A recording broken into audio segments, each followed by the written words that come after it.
I always like that.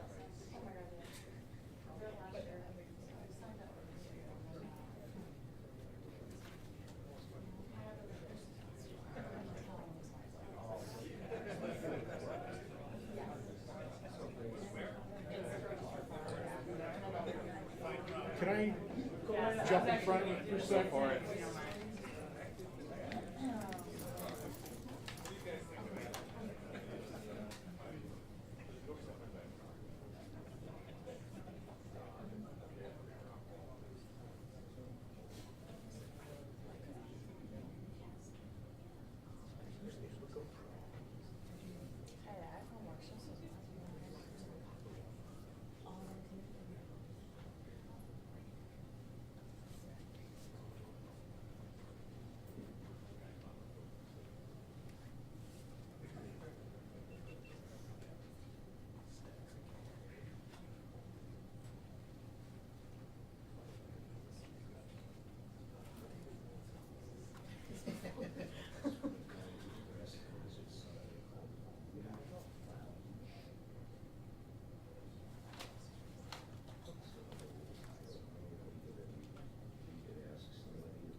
Hey, how are you? Hey, good. Guys ready to go?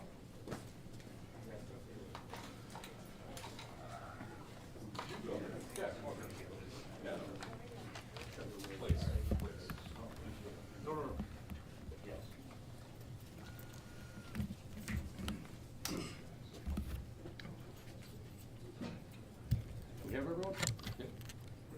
Hey, good afternoon, Under Sheriff Bill Cooley here, and I want to thank everyone for coming out to cover this announcement of these two significant arrests that our narco and intel guys were involved with this past Friday.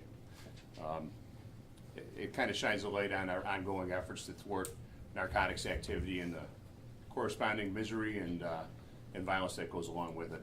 So we're joined today by Special Agent Clint Winters from the FBI State Streets Task Force, Chief Craig Macy from the Buffalo Police Department, Sheriff John Garcia, First Deputy DA Mike Kane, Chief DJ Granville from our Narco and Intel Squad, and Chief Brizzolero from our Special Operations team. The first case I'm going to discuss is a Buffalo man that was arrested, and he's identified as 38-year-old Antonio Brus. And the second case we'll discuss is 59-year-old Michael Ray Jackson. Brus is a known narcotics trafficker and on federal probation.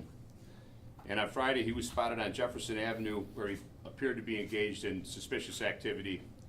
Thereafter, detectives followed him, and when a marked unit attempted to stop him, he fled at a high rate of speed.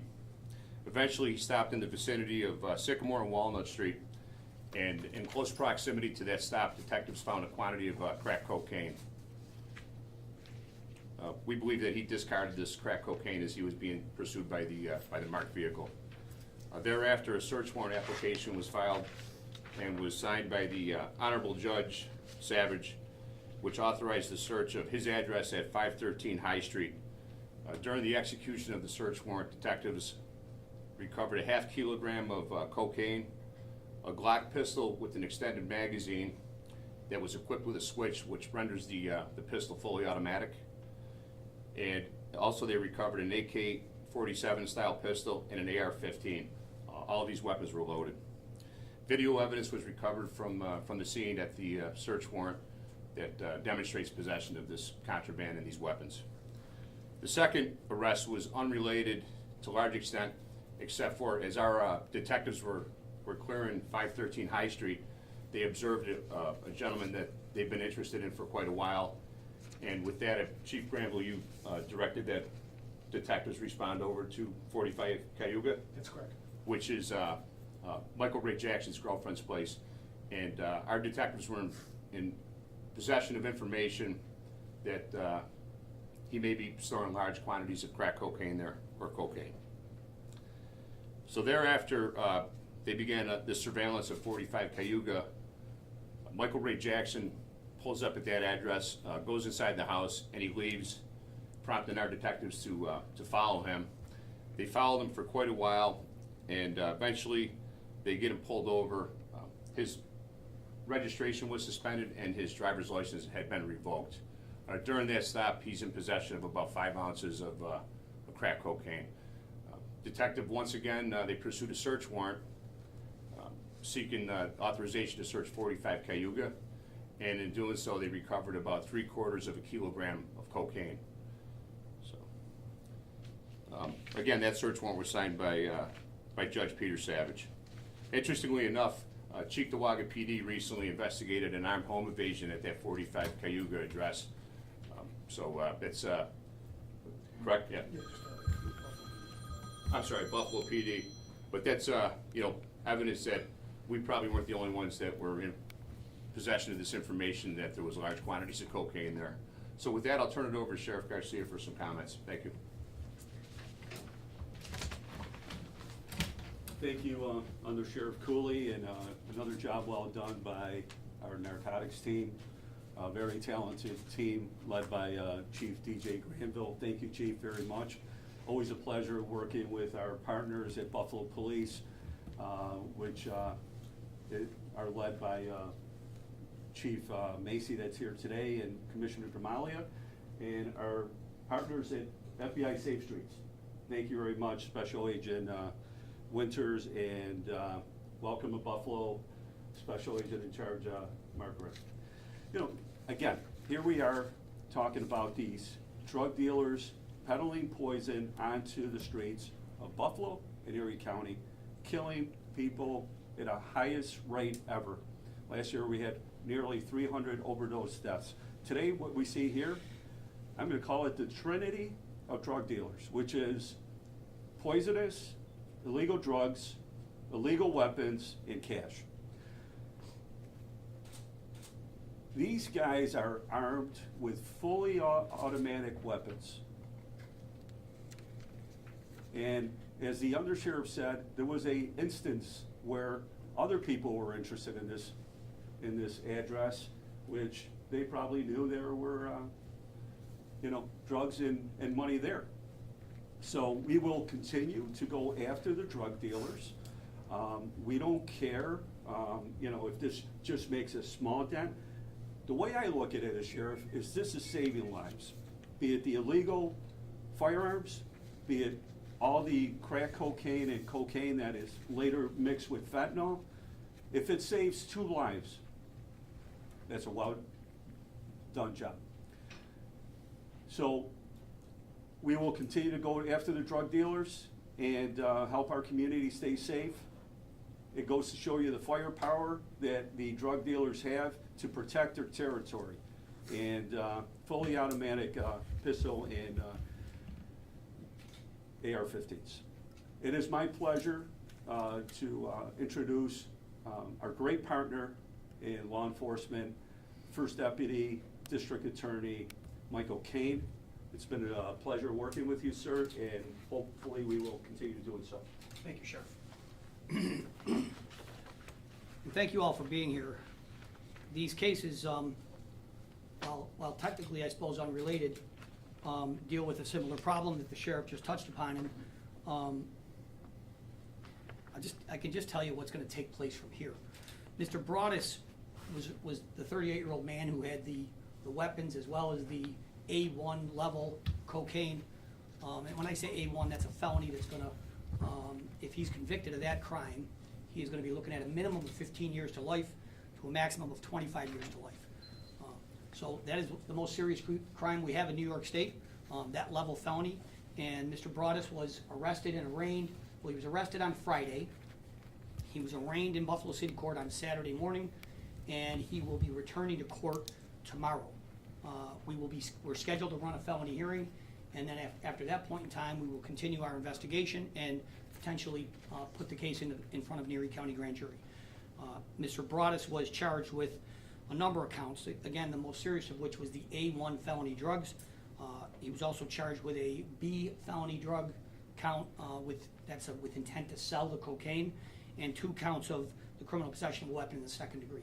Interestingly enough, the assault rifle that he's charged with is the 3rd count. That's a D felony level crime. the most serious crime that he's charged with in terms of the weapons is the C felony, criminal possession of a weapon. That handgun that Under Sheriff Cooley described it's a Glock 9mm handgun that's outfitted with a switch, which, as he said, makes it fully automatic under the New York State statute, and maybe in the more common parlance, the more common language that we all use, it's a machine gun. That's what that gun is. That's used to kill people. There's no other reason to have it. And so he's charged with that C felony. He's also charged with possessing 2 other weapons. As I said, one's an automatic rifle, and the other one is the regular handgun. So he's facing all of those charges. We're going to be moving forward with the felony hearing tomorrow, and then we'll be putting that case in front of the grand jury. So having those guns, those drugs, and all that cash taken off the street is making our community safe. And you know, I know I say this every time I get the chance to speak to you, but the partnership that we have in this room and in all the people that are standing behind you folks is incredible. You know, we have representatives from the Erie County Sheriff's Department, and we have representatives from the Buffalo Police Department and the FBI, and we all work collaboratively together. The Michael Ray Jackson case has actually been in the works for a longer period of time, and in collaboration with our office, the search warrants on both of those cases were prepared and ready to go with the assistance of the lawyers in our office. Unfortunately, Ryan Haggerty, who heads up our narcotics and intelligence unit, can't be here today, but he should get credit for the hard work that he's done in working together with our partners here. Mr. Jackson was also arrested on Friday. He was also arraigned on Saturday morning. He is scheduled to appear for a felony hearing on the 7th, 2 days later, from Mr. Brus, and we will be ready to go forward with a felony hearing. And regardless of whether we run the felony hearing, we will be presenting that case, or continuing the investigation, and likely presenting that case to an Erie County grand jury. Mr. Jackson is not charged with possession of any weapons, but he is also charged with an A1 felony and an A2 felony for the possession of the drugs that Under Sheriff Cooley described. So he is also facing 15 years to life at a minimum on that charge, as well as, you know, the maximum is 25 years to life, as I said. So, you know, that's all we have. We'll be moving forward with the investigation and the grand jury presentation. But if you have any questions, or if Under Sheriff Cooley wants to take it from here, we'll be here for any questions. I would just add that, you know, our partners with the Buffalo PD and the FBI Safe Streets Task Force, and, you know, obviously our narco and intel guys really approach these cases with dogged determination, and that's what brought this whole thing together, both of these cases. Michael Ray Jackson operates the Group nightclub establishment on Broadway, and that place has had its fair share of problems over the years. We'll open it up for any questions. You talk about, just recently, the Groove nightclub was someone who reached out to law enforcement asking for help at events being held there, and then you turn around and find this out. What goes through your mind? Chief Macy, if you want to comment on that, or? There was a considerable amount of quality of life issues at the Groove. Some of the stuff that was taking place was directly connected to the Groove, as far as the violence and their lack of security and precautions for the community. So, is it felt that that was being used as a front for his drug trafficking activities, alleged drug activities too? there's still investigations into that going on, so I won't comment further. Can we just talk about the importance of getting these drugs off the street, especially given that we're seeing overdoses at a high right now? Yeah. So again, you know, I can't say enough about the teamwork in getting these drugs off the street. We know the record that we're setting with overdose deaths. That's not something that we should be, you know, setting year in and year out. There's a problem in the community. There's a problem with fentanyl. There's overdoses going on from people who are using heroin to cocaine to crack cocaine. It's being mixed with marijuana now too. I mean, this is a very, very dangerous drug, and it's all about greed. So they don't care about their customers, and obviously, you know, look at the public safety issue to the public due to the fully automatic weapons and to law enforcement. I'm very thankful that our chief, DJ Granville, knows his job very well. And, you know, we try to stop these individuals outside the home, so we don't have to go inside. Because once you open that door, you don't know what's behind it. You know what's behind it this time around are two AK-47s and a fully automatic pistol that, as First Deputy DA Kane said, is basically a machine gun. So, yeah, that's what we're up against. Was there fentanyl found in this these particular busts? It's, that's unknown at this time. There's still further testing to be done at the laboratory, and those results will be available shortly. And are you guys pursuing a search warrant for group or any type of surveillance there? The investigation's ongoing. Hopefully there'll be some more arrests out of this, and we won't comment any further on that. And then just to reiterate here, these are two separate cases, because you were, no? Yes, two separate cases. Okay. 'Cause Yes, that's- so- you were at High Street, and then that's when you saw. Yes, Garcia. and as First Deputy DA Kane said, these were already in the works. His great team already was working with the law enforcement side of it. You know, there was surveillance going on and so forth, and they just came about. And I believe in luck. It's hard work. It's being out on the street. His talented team being out on the street, these men and women being out there, knowing the cars, knowing, you know, the relatives where they live and so forth. So, you know, we got a great working relationship with the FBI Safe Streets team, with the Buffalo Police Department and the DA's office. So this was already in the works. The reason it came together that day, let's say it's by chance, but it worked out very well for us. Obviously, as you know, Michael Ray Jackson is the owner-operator of the group. There's been many issues there, even from the time that, you know, the sheriff and I were detectives at homicide. There were, you know, a lot of shootings there and so forth. So, you know, we're gonna further investigate. Town Gardens, that has a bit of a reputation. And I know especially and correct me if I'm wrong, but I know the commercial development there, we've been through there, we've heard from neighbors complaining about that. Is that now a focus of you with law enforcement to try to see what you're dealing with there and perhaps make even more arrests within that area with Town Gardens? You have a lot of good people that live there, and like any other community, Ron, they have their bad apples and they want them out. You know, we work with the Buffalo Police Department, with FBI Safe Streets in that community and every other community. But yeah, it's had its issues over the years. But again, you got great neighbors there, and you know, Buffalo, we need it to thrive. And one of the biggest issues is crime in our community, and with bail reform, and you know, the goalposts were moved on us in law enforcement when it comes to how we do our job. And but we will continue, you know, moving forward, going after drug dealers, violent people. Federal probation, unfortunately for him, he violated it, and you know, we'll see what happens moving forward. Sheriff, I want to switch gears for a second if I could. In the most recent budget, the county increased the sheriff's department budget for public information, release of public information, and new PIO. As you're aware, this county your office has again been sued for failure to provide records under the Freedom of Information Law. Your office has been sued. This is the third time since 2018, fourth time since 2010. You haven't won a single one of them. And so my question is, one, will the plaintiff be receiving the information the plaintiff has requested? So, And you know, if so, when? Bruce? Yeah. So, welcome to Buffalo, by the way.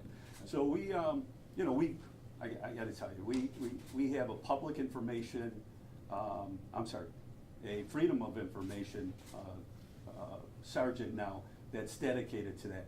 We get hundreds, thousands of requests, and we fill the majority of them. I'm not sure, from 2018, I started here in 2 years ago. So, you know, I'm not familiar with the ones, but, you know, you win some, you lose some, but we always protect information that might go into an investigation, ongoing investigation. So you know, beyond that, I can't comment on Can you Bruce. tell me any lawsuits under FOIL that you've won? Actually, I don't know, but, you know, maybe we could do this another day and I could get that Let's information. sit down and talk about it. I'm sorry? I'm open to that. Let's Okay, sit down and thank talk you, about it. Bruce. Thank you. And I will ask one other off-topic. Yes, sir. Again, it's for the reporter. I've interviewed you about the need for a new sheriff's helicopter. I don't think I fully grasped what you were interested in at the time. Mhm. The Buffalo News reporting $7 to $11 million potentially in cost for this helicopter. What would you say to taxpayers who look at that and have concerns, even with the fact that they've talked about a new jail, a new holding center? Mhm. What would you say to people with the cost of I would this? say I inherited a very antiquated office with a holding center that was erected in 1938 with a bunker that housed our detectives. There was a Cold War era bunker that had sewage backup, no running water, toxic air. It was built in the 50s, given to Erie County in the mid-70s, and we've had, you know, a good run there, and the place was gonna be, you know, closed up, so we had to move our people, as everybody else needs a place to be housed. And as far as the helicopter, Ron, it's gonna be 23 years old. If it was 5 years old, I wouldn't be asking for one. But it's down for maintenance more than it's up.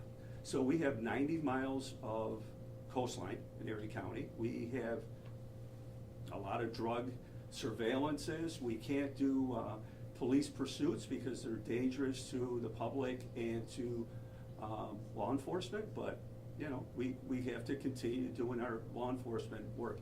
If I came into office and I had a new holding center, a new helicopter, and a new place that wasn't a bunker, and that's not a cool name or a cute name, it's actually a bunker, I wouldn't be asking for any of it, Ron. But unfortunately, I didn't have it. My promise to the taxpayers was to make the Erie County Sheriff's Office the 21st century professional law enforcement office, and that's where we're going. And obviously, it seems like everybody is on board. The helicopter was approved. The bunker is no longer. We have a sign. You know, we had evidence in there, Ron. We had all our detectives in there. Can you imagine a place that you're working out of that has sewage backup, no running water for days, and cell phone service that's spotty because it's a bunker? It was supposed to be an emergency operations center in case of a nuclear bomb being dropped by the USSR. Well, they're gone.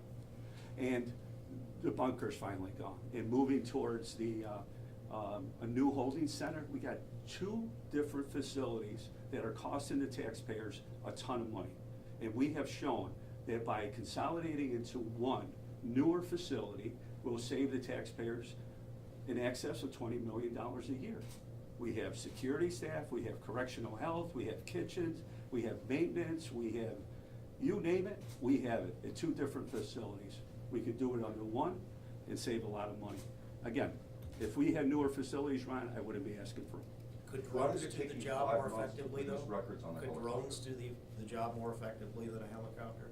I'm sorry? Could drones, which you have, do the job more Well, effectively? there's, you know, drones have their, you know, a purpose, but there's not, you're not gonna save a life on Lake Erie, on the Niagara River, with a drone.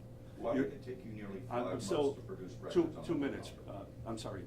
I'm sorry to Bruce. interrupt, but why did it take so- you 5 months? Yeah, it can, Sorry, then you go can ahead. ask, Yeah. okay? So, Thank you. you know, a drone has its purpose. Let's say we're at a scene of a investigation, and the drone could go up and see everything. But we have the Buffalo Bills games. We have at least a dozen games here, right? And we have about 70,000 people in the stadium, and the surrounding vicinity, probably another 5,000, right? A helicopter is needed for that, for security. We have a couple concerts a year. And again, for a drone, it's not gonna pursue a vehicle with a criminal, a kidnapped person. If it saves lives, we need it. I don't think there's any doubt that we need a helicopter. My question was, how is it that we have a 23-year-old helicopter that's down for maintenance more than it's up? That's a problem, because if we need somebody rescued and there's a live loss, they're gonna say, sure, you should have got ahead of this. So I'm very happy that the county ledge approved the new helicopter, and we hope to have it maybe by the end of the year. And at that point, what we're gonna do is assess if we need a need for 2 helicopters run. We gotta see how much the 23-year-old helicopter will cost taxpayers and if it's reasonable. Because 1 helicopter cannot be in the air at all times, as you know. How would you get a new helicopter by the end of the year when the legislature has approved just $1 million of the estimated purchase cost? By chance, Bruce, what happened was there was 1 in production, and whatever agency did not take the helicopter, so we jumped in, and that was, Bruce, so we could save money in today's dollars, because you and I and everybody else have noticed that when you go to the grocery store, you walk out with a bag of groceries, and you wonder how you spent $70. It's inflation, so if we do it in today's dollars, Bruce, we save a ton of money. So do you have the money secured from the legislature at this point in time? Yes, sir. Any other questions on the Can you just identify these two again, Yes. just to make sure we have it one more time? Here you have Antonio Brus. On your right, you have Michael Ray Jackson. Just to be clear, the evidence from here on over is related to Antonio Brus, and this is the evidence related to Michael Ray Jackson. And who's the one that owns Brus? This gentleman here.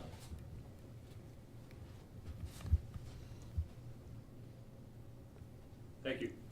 Thanks. Hey, nice job, thank you. One thing about the expense is the infrastructure that needs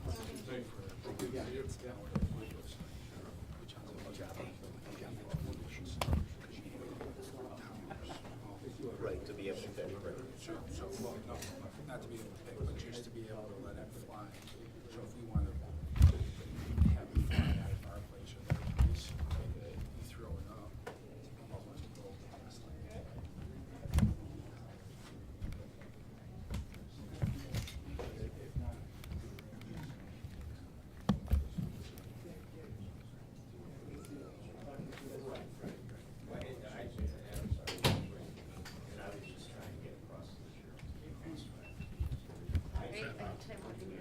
You're fine.